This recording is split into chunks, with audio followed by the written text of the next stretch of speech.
Ketika Anda tahu suamimu lagi down atau istrimu sedang dalam keadaan sedih, anakmu dan orang tuamu dalam keadaan tidak berdaya, mari kita eliminasi perkataan sia-sia dan melepaskan perkataan membangun, maka mereka yang lemah jadi kuat, yang sakit jadi pulih.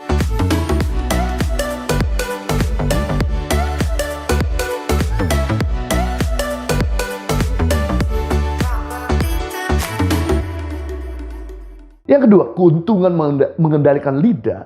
Lidah yang terkendali akan mengeluarkan kata-kata berkat. Yakobus 3 ayat 16 dalam versi Alkitab yang terbuka dikatakan dengan lidah kita memberkati Tuhan dan Bapa kita. Tetapi dengan itu juga kita mengutuk orang yang diciptakan serupa dengan Allah. Melalui lidah kita memberkati Tuhan dan sesama. Tapi melalui lidah juga kita dapat mengutuk sesama yang diciptakan serupa dengan gambaran Allah. Lalu kenapa lidah yang sama bisa keluar kata-kata yang berlawanan? Yang satu berkat sedangkan yang lain mengutuk. Simple.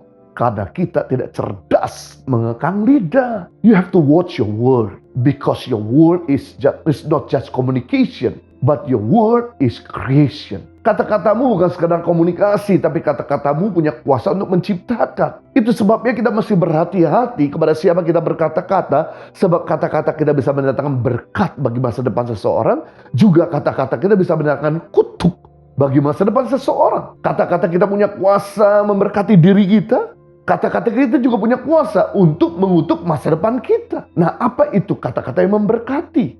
Yang pertama, kata-kata yang memberkati itu pujian. Kebutuhan terbesar manusia bukan sekedar sandang, pangan, dan papan. Tapi kebutuhan terbesar manusia itu dipuji dan dikasihi. Kadang gak ada seorang pun suka dihina, digosipin, dan dijahatin. Semua orang suka dipuji. Semua orang suka yang namanya dihargai. Semua orang tidak suka dengan namanya disakiti. Mari kita pakai perkataan kita untuk memuji orang. Dan memuji orang yang dekat sama kita. Ironisnya kita lebih suka memuji orang di luar rumah daripada orang yang ada dalam rumah. Orang di luar rumah kita puji-puji, orang di dalam rumah kita marah-marahin. Sebetulnya tidak ada masalah kita suka memuji orang ada luar rumah, kita menghargai mereka, tapi jangan sampai kita menghargai mereka di luar, tapi mencaci maki orang ada dalam rumah. It's not fair at all. Orang yang kita nggak kenal kok bisa kita puji, sedangkan orang yang kita dekat malah kita maki-maki, kita jahati. Ini sebuah prinsip. Kalau Anda mau puji, pujilah depan umum. Tapi kalau Anda mau menasihati,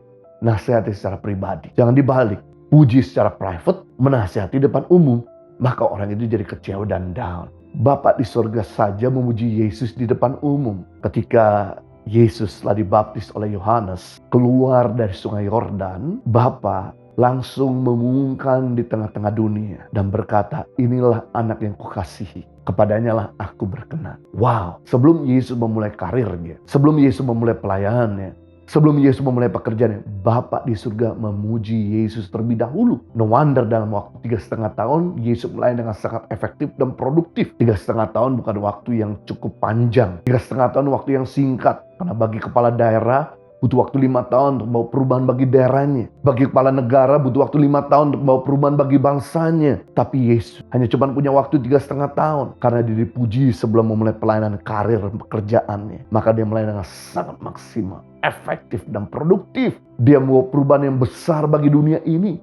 Jadi, kalau Anda ingin melihat suamimu berprestasi dalam karir, bisnis, dan karakter, kalau istrimu ingin berubah, kalau anak-anakmu ingin hidup takut akan Tuhan, mari kita eliminasi semua perkataan sia-sia dan kita lepaskan perkataan yang membangun, perkataan yang memuji, perkataan yang menghibur dan yang menarik.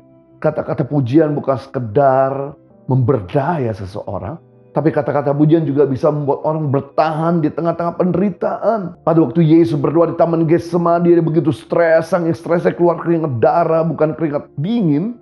Berarti pembuluh darah Yesus pecah, dan dia berdoa 3 kali, Bapa, kalau boleh cawan ini berlalu daripadaku, tapi bukan kehendakku yang jadi, biar kehendakmu, sampai 3 kali. Lalu Bapa mengutus malaikatnya dan memberikan kata-kata penghiburan. Kepadanya lah Bapa berkenan kepadamu. Ketika Yesus mendengarkan kata-kata pujian dan penghiburan, Yesus langsung ada semangat baru. Dia bangun dari Taman Getsemani dan menyerahkan dirinya.